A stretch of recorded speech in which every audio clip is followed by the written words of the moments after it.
Selamat datang di X Undercover. Channel ini merupakan perbincangan antara Dr. Jaya dan Pak Franky yang bertujuan untuk edukasi serta menceritakan pengalaman Dr. Jaya sebagai ahli forensik dan patologi. Sekedar informasi terkait jadwal tayang X Undercover yang akan tayang setiap hari Senin, Rabu, dan Jumat. Maka dari itu, untuk mendukung channel ini agar selalu memberikan tayangan yang informatif dan edukatif, kalian bisa dukung kami dengan cara like, comment, subscribe, dan share. Dan selamat menonton! Jelaskan. Sebenarnya faktor yang bikin pembusukan tuh ada dua. Faktor internal itu ada faktor dari badan sendiri ya, badannya sendiri. Jadi bisa ngancurin sendiri. Tadi saya bilang ada protease, enzim yang ngancurin protein. Kan pada prinsipnya kita dari protein kan, sama DNA, DNase. Itu proses dari dalam sel sendiri. Ada lalat. Lalat itu mau supaya anak-anaknya sejahtera. Ya. Nah, kalau ada orang hidup, ada lalat datang, dia selalu mencari apa? Nyari tempat yang teduh. Masuk ke hidung, ke kuping, kemana-mana. Tapi nggak mungkin ada lalat masuk ke situ, karena pasti akan ditepis. Tapi kalau orang udah meninggal, lalat itu akan naruh telur di dalam lubang-lubang. Dokter, ini kayaknya buat kita jawab yang terakhir aja nih dok ya. Soalnya kita kalau nggak makan-makan nih dok. Kita ngejawabin terus. Ini ada pertanyaan dok, sehubungan dengan otolisis dok. Otolisis kan tadi adalah kalau dalam film-film tuh kalau daripada markas diserbu ada kedapatan macam-macam, dia akan demolis gitu kan ya. Yeah. Nah ini ada pertanyaan, kalau tengkorak itu bisa jadi tanah apa enggak? Sebenarnya tadi dokter Jaya udah secara singkat udah menjelaskan. Nah tapi mungkin kalau pertanyaan saya nyambung dari pertanyaan dari yang tanya tadi, proses otolisis itu prosesnya bagaimana secara detailnya dok? Mungkin bisa dijelaskan. Sebenarnya faktor yang bikin pembusukan tuh ada dua. Faktor internal itu ada faktor dari badan sendiri ya, badannya sendiri. Jadi bisa ngancurin sendiri. Tadi saya bilang ada protease, enzim yang ngancurin protein. Kan pada prinsipnya kita dari protein kan, sama DNA, DNase. Itu proses dari dalam sel sendiri. Tapi ada juga faktor luar. Faktor luar itu yang adalah bakteri pembusukan. Kan kalau kita makan, kan dicerna. Dicernanya pertama kan kita gigit tuh, dicerna kan. Udah rada hancur, masuk ke lambung, dihancurin sama asam, masuk ke usus 12 jari, dihancurin lagi sama enzim pencernaan, dia ke bawah, begitu sampai di usus besar, Tuhan tuh sengaja ngasih bakteri pembusuk di situ. Supaya jangan sampai kita makannya cabai, keluarnya cabai gitu loh. Ya kan? Dan jadi dirubah. Nah, itu bakteri itu ditaruh di usus besar. Nah, usus besar itu yang prosesnya selama 1 hari, atau sekitar 1 hari, setengah hari, atau 1 hari, kemudian kita buang. Makanya kita biasanya setiap pagi kita buang, nah itu sudah hancur sama sekali. Jadi bakteri pembusuk. Jadi artinya apa? Kalau orang meninggal, selain selnya hancur sendiri oleh enzim-enzim tadi, kedua bakteri pembusukan dari usus. Usus itu melingkar, Franky. Dia mulai dari daerah sini, perut ya, dia melingkar di atas, jadi sekeliling perut kita itu melingkar di pinggir. Nah, di situ itu bakteri pembusuk. Jadi kalau orang meninggal, bakteri pembusukan itu udah nggak ada yang mau dibusukin lagi. Maka dia akan menjalar ke perut. Maka yang pertama kali kita lihat orang busuk apa? Di perutnya itu, perut sebelah kanan itu di usus besar di paling nempel ke situ, di situ. Kanan jadi hijau. Jadi hijau itu karena di situ ada pembusukan. Pembusukan di situ dia menjalar ke seluruh tubuh, akhirnya jadi cairan dan segala macam gitu. Busuk. Nah, itu pembusukan seperti itu. Nah, sekarang kalau soal tulang, walaupun tulang belulang itu keras, tapi tetap aja cepat atau lambat dia bisa hancur juga. Kecuali kalau dia tuh terproteksi oleh lingkungan. Misalnya contoh, lingkungan yang begitu kering, kemudian tercasting dengan sekitarnya dan segala macam, sehingga akhirnya yang kita kenal jadi fosil. Fosil itu kan sebenarnya tulang belulang tuh yang ada di situ terus kemudian terbungkus oleh jaringan yang lain gitu loh. Maksudnya mineral-mineral dan segala macam, juga kelihatan tuh struktur tulangnya. Karena seperti itu. Tapi kalaupun misalnya tidak ada bakteri pembusukan, misalnya pada bayi di dalam perut, itu tidak, dia belum ada pembusukan. Terus gimana dok kalau kayak gitu? Dia otolisis sendiri. Jadi dari tadi protease dan enzim itu akan ngancurin. Itu namanya otolisis. Jadi tanpa peran dari bakteri pembusuk. Kalau orang normal, bakteri pembusuk itulah yang kemudian keluar. Nah, atas dasar itu, karena dalam 24 jam orang itu pasti jadi busuk, maka orang itu tidak boleh disimpan jenazahnya lebih dari 24 jam. Jadi kalau makanya kalau muslim tuh tidak perlu diformalin. Ya, karena langsung. Kalau langsung. Tapi kalau yang non muslim kadang-kadang dia upacara, disembayangin sekarang bisa makan 3 sampai 5 hari. Ya. Nah, makanya Dinas Kesehatan mengeluarkan aturan kalau jenazah mau disimpan, ditunda penguburannya lebih dari 24 jam harus diformalin. Nah, itu yang disebarkan pada semua rumah duka sehingga semua rumah duka itu udah tahu kalau mau disimpan lebih dari 24 jam ya harus diformalin. Kalau enggak ya silakan bawa ke tempat lain gitu loh. Nah, satu lagi aturannya ada aturan penerbangan, Frankie.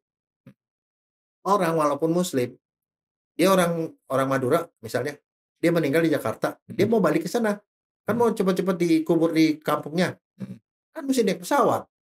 Naik pesawat taruhnya di mana? Jenazah Kargo. di kargo. Nah, kebayang nggak walaupun ada peti-peti itu kan ada pori-porinya, baunya akan keluar, kuman bisa keluar dan segala macam. Kebayang nggak kita punya tas dan colak segala macam tuh, koper-koper tuh bisa bau. Nah, kalau sampai itu terjadi, kumannya itu menyebar ke lingkungan.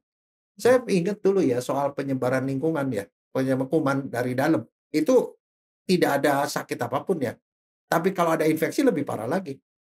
Kalau saya dulu ya, waktu saya sempat tugas pada waktu koas di Rumah Sakit Tangerang. Kalau ada dari satu kampung, orang meninggal gara-gara muntaber, dia pergi sepanjang jalan. Itu sepanjang jalan habis itu ada wabah tuh. Karena kuman yang ada di dalam itu dia keluar dia akan mencemari lingkungan. Walaupun dia nggak BAB. Ya enggak. Kan kita nggak pernah mau Oh tahu keluar iya. cairan, keluar darah dan Dari segala mana macam. aja ya? Iya. Nah, makanya itu sebabnya harus harus Isolasi ya. isolasi dari lingkungan. Tadinya saya berpikir gini, Dok. Kita tuh kalau meninggal hancur tuh gara-gara dimakanin sama cacing.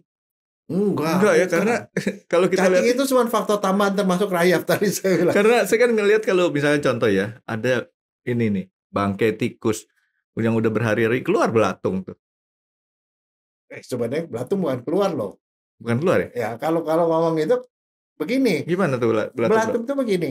Sebenarnya ada binatang itu ya yang sebenarnya semua makhluk hidup itu selalu sangat menginginkan keturunannya itu sejahtera. Betul nggak? Iya. Ada lalat. Lalat itu mau supaya anak-anaknya sejahtera. Ya. Nah, kalau ada orang hidup, ada lalat datang, dia selalu mencari apa? Nyari tempat yang teduh. Masuk hidung, ke kuping, kemana-mana. Tapi nggak mungkin ada lalat masuk ke karena pasti akan ditepis. Tapi kalau orang udah meninggal, lalat itu akan naruh telur di dalam lubang-lubang. Di mata, di kuping, di mulut. Kalau perempuan, dia nggak pakai celana, di vagina. Telurnya itu menetas, jadi belatung. Belatung itu adalah ulat dari lalat. Dari larva tadi? Iya. Nah, hidupnya dari mana? Dia makanin sel-sel mati di sekitar hidung, mulut, dan segala macam. Makanya kalau dia busuk, dari mulutnya keluar tuh belatung semua. Ini dia makanin semua yang di mulut, masuk ke tenggorokan, lama-lama tuh habis. Itu mempercepat doang. Jadi bukan keluar dari dalam ya? Bukan. Saya pikir dari itu dalam. adalah lalat, anaknya lalat. Tapi orang ini tahu nggak? Ya, bicara soal gitu. Saya pernah baca satu artikel itu yang sangat menarik ya. Ya, gimana dok? Di daerah di Afrika, itu mereka kan kadang-kadang suplai antibiotik itu nggak gampang. Antibiotik itu harganya mahal. Jadi di sana mereka obatin luka pada kaki. Yang paling susah itu kalau infeksi di badan orang ya. Infeksi yang masuk ke tulang. Bukan cuma di organ luar, tapi masuk tulang. Karena kenapa? Di tulang itu pembuluh darah yang masuk ke dalam itu cuma sedikit. Jadi pertahanan tubuh tuh jelek sekali di situ. Jadi kalau orang sampai infeksi ke tulang, itu infeksinya nggak sembuh-sembuh, Frankie. Jadi dari infeksi keluar cairan, keluar nanah diobatin pakai antibiotik nggak masuk ke dalam. Lalu gimana caranya? Ya gimana dok? Sama dia pelihara lalat. Ya. Lalatnya tuh dibikin steril. Lalat tuh kan jadi jorok itu karena lalat tuh ninggap di tempat kotor. Iya. Lalat tuh dipelihara di laboratorium, dia steril. Kemudian lalat tuh dibiarin, dia akan naruh telur di dalam luka yang tadi. Iya. Nah, telur menetas jadi ulat. Nah, ulatnya masuk ke dalam. Dia ngebersihin dan ulat itu dia ngeluarin antibiotik. Keluarnya gimana? Hah? Keluar si ulatnya ntar gimana? Kan ada lubang, dia bisa masuk, dia bisa keluar. Oh. Dia keluar gitu. Akhirnya dia bisa sembuh loh. Jadi itu metode pengobatan konvensional mereka seperti itu. Oh. Jadi ada gunanya juga. Ya cuman ada satu efek sampingnya. Geli, habis itu tiba-tiba ada banyak belatung, tiba-tiba kemudian dia pada terbang jadi lalat Iya. gitu loh. Karena saya juga pernah ngeliat di YouTube, Dok. Orang di sini atau di sini gitu ya. Belatungan. Belatungan diambil tuh Nah, itu magotnya. karena kenapa, Frankie? Tahu nggak kenapa? Orang itu rada retardasi mental biasanya atau anak kecil. Karena dia nggak bisa ngusir, ada lalat nempel. Kamu diam aja gitu ya, ada luka, ada apa, pasti lalat akan nempel ke situ. Dia naruh telurnya di situ. Bisa hidup tuh ya. Nah, di dalam waktu kita belajar ilmu parasitologi tingkat 3, Mm. kita belajar ada satu penyakit namanya miasis. Itu keluar belatung dari hidung. Lalat itu investasi telur, Mm. kemudian telurnya keluar, jadi Jadi belatung. Belatungan orangnya. Jadi asumsi yang pertama tadi salah banget ya. Keluar dari dalam perut, bukan ya? Bukan, itu adalah metamorfosis dari lalat. Tapi orang normal nggak, Dok? Ada cacing dalam perut, Dok? Nggak. Nggak normal ya. Jadi artinya Tapi kalau bakteri ada, bakteri Bakteri. pembusuk. Tapi bakterinya ada dua, bakteri yang baik, bakteri yang jelek. Nah, kalau bakteri yang jeleknya banyak, ya orangnya ada gangguan pencernaan. Makanya supaya dia seimbang, masih di situ bakteri yang baiknya lebih banyak. Orang minum itu ya. itu kuman, dan itu adalah namanya itu kan apa? LKC apa? Ya pokoknya itu kuman-kuman yang baik lah, yang sengaja memang sekian miliar itu dimakan supaya dia membuat flora usus normal. Iya nih, Dok. Jadi nanti kita simpan dulu, Dok ya. Pertanyaan-pertanyaan yang lain, tapi thank you banget nih dari pihak pemirsa. Banyak sekali masukan-masukan yang istilahnya untuk bisa kita bahas. Jangan ragu-ragu lagi kalau nanti ada pertanyaan, dan kita juga akan mengusahakan sebagaimana bisa kita bahas, dan sebanyak mungkin kita akan bahas. Oke, makasih Dokter Jaya ya. Terima kasih sudah menonton X Undercover. Jangan lupa like, comment, dan subscribe. Dan ditunggu ya video-video kami selanjutnya. Nah, buat kalian, jika ada pertanyaan untuk Dokter Jaya, boleh banget komen di bawah. See you guys!